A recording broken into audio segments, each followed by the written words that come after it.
কবিতার নাম নিঃশব্দ বিপ্লব। শহরের রাজপথে লক্ষ মানুষের মিছিল, মশাল হাতে দীপ্ত কণ্ঠে সবাই বলছে, তুমি হয়তো জানো না আরো কত লক্ষ কোটি মানুষ নীরবে নিঃশব্দ বিপ্লব করে চলেছে অহরহ। সকলের অগোচরে মোমবাতির নিচে কালো অন্ধকার রাস্তায়। সুকল্যাণ সকাল হলেই আর পঞ্জিকা পোস্ট করে না হোয়াটসঅ্যাপ গ্রুপে। কত হিজরি, কত শতাব্দ, তিথি, নক্ষত্র, মাস, চোখ বুঝলেই মাথার মধ্যে শুধু ঘুরে তারিখটা ছিল 9 আগস্ট।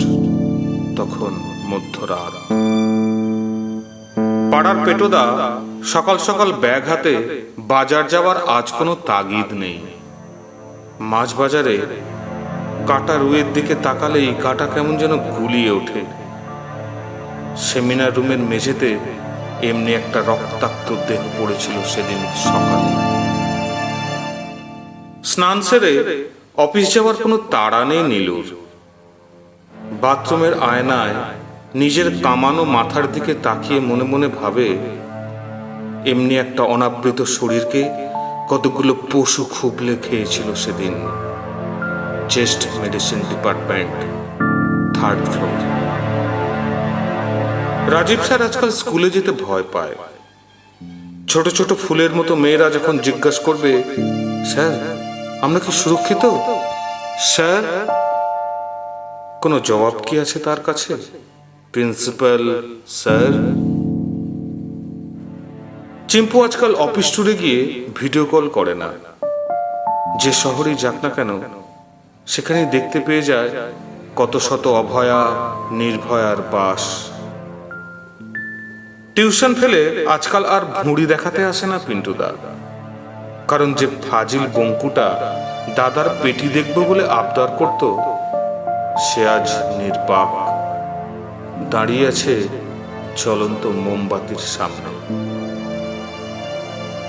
অরুণাবদা অযথা তর্ক করে না আর। অনর্গল ভাবে যুক্তিতর্কের আসর সাজায় না দিনে রাতে। সে বুঝেছে যুগ যুগান্তর হতে আমাদের দেশের তিলোত্তমারা দিনের পর দিন এইভাবেই ধর্ষিত হয়ে এসেছে বারংবার। বড় ম্যাচ দেখতে যাওয়ার কোনো ইচ্ছে নেই কেডির।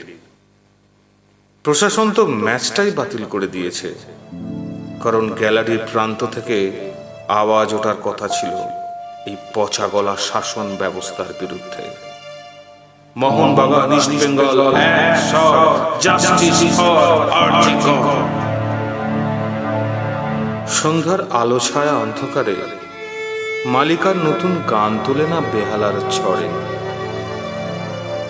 হয়তো কত সুর, কত গান ভরা ছিল নিষ্প্রাণ কাদম্বিনীর বুকে। ঘণ্টাখানেক অনুষ্ঠানে এডিটিকে মন বসাতে পারে না সূত্রধর। হঠাৎই ফোন আসে, খবর আসে আমাদের এই সভ্য সমাজের সিস্টেমটাকে কে বা কারা যেন নির্মম ভাবে ধর্ষণ করে গেছে। মলয় অনেকদিন সঞ্জীবের সাথে ঝগড়া করেনি। কদিন ওরা দুজনে একসাথে ব্যানার লিখছে, উই ওয়ান্ট জাস্টিস। বাগচি দারু আনতে আর ফোন করে ডাকে না গোপালকে। গোপাল রোজ সন্ধ্যায় এখন পাড়ার বৌদিদের সাথে পায়ে পা মিলিয়ে মিছিলে হাঁটছে মনুষ্যত্বের দাবি নিয়ে। মাতাল ইন্দ্রটা এখন আর বাওয়াল দেয় না।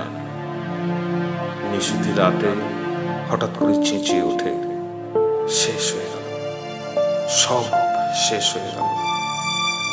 তবু ভাঙা পায়ে লড়াই করার স্বপ্ন দেখে। তার লড়াই এই ঘুণধরা সমাজ ব্যবস্থা আর মানবিক অবক্ষয়ের বিরুদ্ধে। তার লড়াই এই ফ্যাসিজমের বিরুদ্ধে। রাতের আকাশে তারা দেখতে দেখতে সমিতার চোখটা যেন ঝাপসা হয়ে আসে। ছোটবেলায় শুনেছিল মানুষ মরে গেলে নাকি স্টার হয়ে যায়। মিল্কি ওয়ে গ্যালাক্সির অগণিত তারারা যেন এক একটি নিপীড়িত নারীর প্রতিনিধি হয়ে আজও টিম টিম করে চেয়ে আছে সুবিচারের আশা। তবুও মনের কোণে বিশ্বাস জাগে, এ আঁধার রাতের শেষে আলো একদিন ফুটবেই। এই নিঃশব্দ বিপ্লব একদিন সূর্য হয়ে চলবেই।